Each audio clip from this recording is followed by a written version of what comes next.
اعوذ باللہ من الشیطان الرجیم بسم اللہ الرحمن الرحیم اللہم صلی علی محمد النبی الامی وعلی آلہ وسلم تسلیما۔ السلام علیکم۔ اے ڈاٹ نیوز کے ساتھ میں ہوں آفتاب اقبال، اور ربیع الاول کا خصوصی ویلاگ اور اس کا آج 7واں پروگرام۔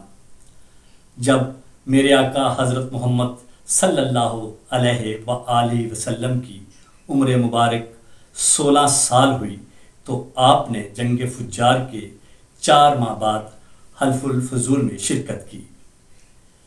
جنگ فجار سے فارغ ہو کر قریش نے اپنا اجتماعی جائزہ لیا تو بعض افراد میں جاہ و منصب کا جنون نظر آیا، چنانچہ اہل قریش اسے قوم کے زوال کی اولین علامت سمجھ کر بہت دل گرفتہ ہوئے۔ قریش کی یہ حالت حضرت ہاشم اور حضرت عبد المطلب کی وفات کے بعد ہوئی، اور پھر انہیں یہ بھی پتہ چلا کہ اغیار بھی مکہ معظمہ پر بری نظریں جمائے بیٹھے ہیں۔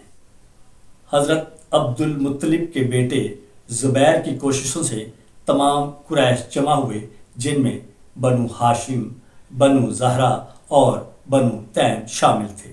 یہ اجتماع عبداللہ بن جدعان کے گھر ہوا، جس میں طعام کے بعد تمام شرکاء نے یہ حلف لیا اور یک زبان ہو کر کہا کہ جب تک ہر مظلوم کو اس کا حق نہیں مل جاتا اس کی مدد جاری رکھی جائے گی۔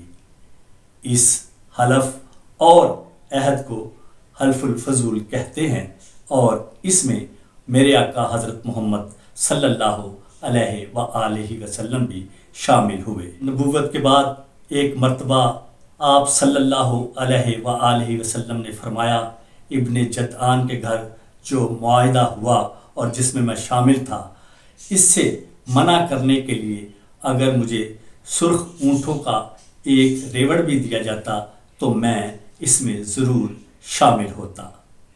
یہ ہے اس معاہدے کی اہمیت۔ پھر آپ نے یہ بھی فرمایا کہ اگر اس طرح کا معاہدہ اب بھی کہیں ہو تو میں اس میں ضرور شامل ہوں گا۔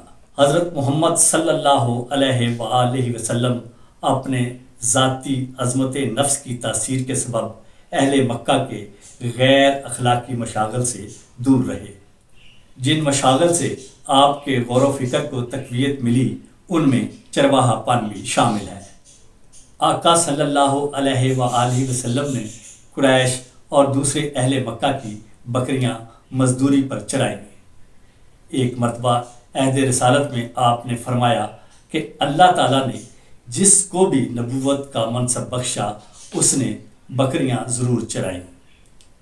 حضرت موسیٰ اور حضرت داؤد بھی یہ کام کرتے تھے۔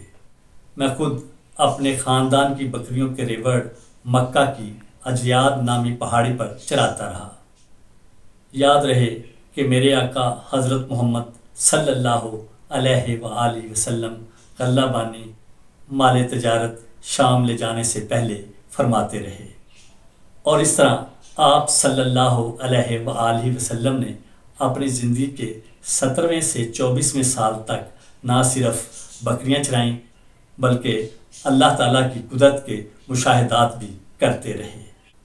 یہ تھا ربیع الاول کے حوالے کا خصوصی ویلاگ۔ آج آپ نے اس حوالے سے 7واں پروگرام سنا۔ اے ڈاٹ نیوز کے ساتھ آفتاب اقبال کو اجازت دیجیے۔ اللہ نگہبان۔